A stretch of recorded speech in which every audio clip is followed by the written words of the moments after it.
అందరికీ మన ప్రభువును ప్రియరక్షకుడైన యేసుక్రీస్తు వారి నామములో ఈ వీడియో వీక్షిస్తున్న ప్రతి ఒక్కరికి నా హృదయపూర్వక శుభములు వందనములు తెలియజేస్తున్నాను. ప్రియమైన వారలారా, ఈ వీడియోలో అసలు క్రైస్తవులు డబ్బు సంపాదించాలా సంపాదించకూడదా?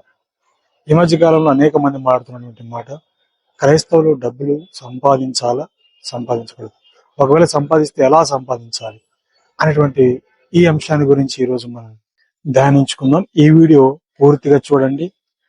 మన ఛానల్ లైక్ చేయండి, షేర్ చేయండి, సబ్స్క్రైబ్ చేయాలని ప్రభు పేరిట మనవి చేస్తా ఉన్నాను. పూర్తిగా చూడండి, మంచి వివరణ మీరు చూడాలని ప్రభు పేరిట మనవి చేస్తా ఉన్నాను. ప్రియమైన సహోదరి మనులారా, ఈ రోజు చాలా మంది అడిగే ప్రశ్న ఏంటంటే, క్రైస్తవుడిగా నేను డబ్బు ఎలా సంపాదించాలి? అసలు డబ్బు సంపాదించడం పాపమా? నేను ధనవంతుడు కావడం తప్ప? లేక బైబిల్ ప్రకారం నిజాయితీగా సంపాదించడం దేవుని చిత్తమా? ఈ వీడియోలో బైబిల్ ఏం చెబుతుందో మనం అందరం తెలుసుకుందాం. మొదటిగా, పని చేయడం దేవుని ప్రణాళిక. బైబిల్ ప్రకారం పని చేయడం శాపం కాదు, అది దేవుని ఆజ్ఞ. 2వ తెస్సలోని పత్రిక 3వ అధ్యాయం 10వ వచనంలో, ఎవడైనను పని చేయని ఎడల వాడు భోజనము చేయకూడదు. దేవుడు మనకు చేతులు, తెలివి, సామర్థ్యం ఇచ్చాడు కాబట్టి వాటిని ఉపయోగించి కష్టపడి పని చేసి జీవించాలని బైబిల్ చెప్తుంది. కూర్చుని అద్భుతాల కోసం మాత్రమే ఎదురు చూడకుండా దేవుడు ఇచ్చిన అవకాశాలను ఉపయోగించాలని దేవుని వాక్యం సెలవిస్తుంది. రెండవదిగా, నిజాయితీతో సంపాదించాలని బైబిల్ చెప్తుంది. సామెతల గ్రంథం 13వ అధ్యాయం 11వ వచనంలో, త్వరగా సంపాదించిన ధనము తగ్గిపోవును, కొంచెము కొంచెముగా కూడబెట్టువాడు దానిని పెంచుకునని వాక్యం సెలవిస్తోంది. మోసము, అబద్ధము, లంచము, అక్రమ మార్గాల ద్వారా వచ్చిన డబ్బు దేనికిని పనికిరాదు, అలాగే దేవునికి ఇష్టం కాదు. నిజాయితీగా వచ్చిన చిన్న ఆదాయము కూడా దేవుని దృష్టిలో విలువైనది.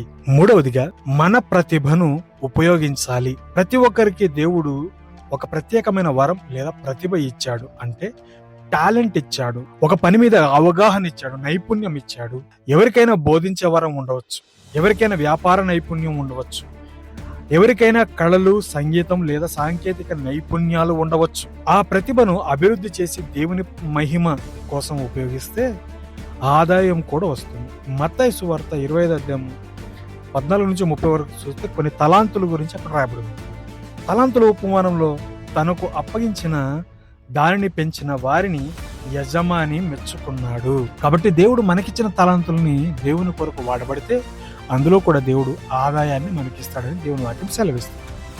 4వదిగా, సోమరితనంగా ఉండకూడదు, దాన్ని విడిచిపెట్టాలి. సామెతల గ్రంథం 10వ అధ్యాయం 4వ వచనంలో, సోమరి అయిన చేయి దరిద్రుని చేయును, శ్రద్ధ గల వారి చేయి ధనవంతులను చేయును అని రాయబడింది. విజయం సాధారణంగా క్రమశిక్షణ, శ్రమ మరియు పట్టుదల ద్వారా వస్తుంది.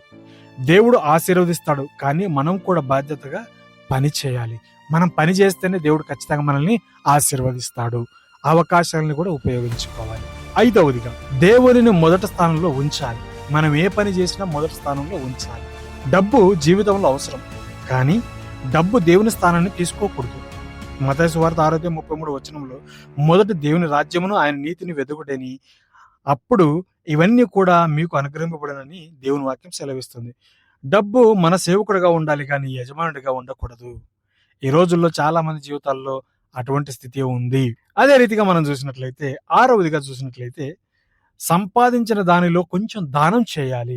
బైబిల్ ప్రకారం ఆశీర్వాదం పొందిన వారు ఇతరులకు ఆశీర్వాదంగా ఉండాలి.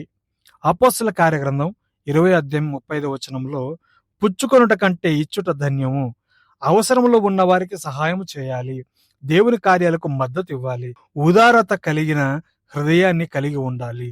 ఇటువంటివన్నీ కూడా దేవుడు ఇష్టపడతారు. జాలి కలిగిన హృదయంతో ఉంటే దేవుడు ఇష్టపడతాడు.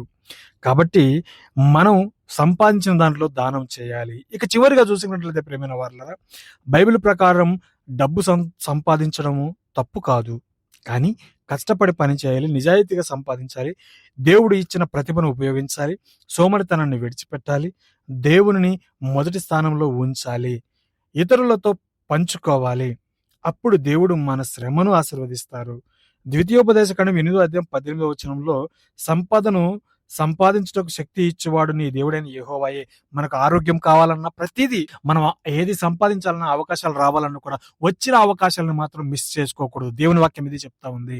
మనకి ఎన్ని అవకాశాలు ఉన్నా కూడా దేవుని వాక్యం అది చెప్తా ఉంది. డబ్బు సంపాదించడం తప్పు కాదు, కానీ నిజాయితీగా సంపాదించాలి దేవుని వాక్యం సెలవిస్తుంది. కాబట్టి ఈ వీడియో ద్వారాగా మీరు ఆశీర్వాదకరంగా ఉంటే, ఈ వీడియో మీకు ఆశీర్వాదకరంగా ఉంటే మన ఛానల్ని లైక్ చేయండి, ఈ వీడియోని లైక్ చేయండి, షేర్ చేయండి, మన ఛానల్ సబ్స్క్రైబ్ చేసి అనేకులకు షేర్ చేయాలని ప్రభుపేట మనవి చేస్తాను.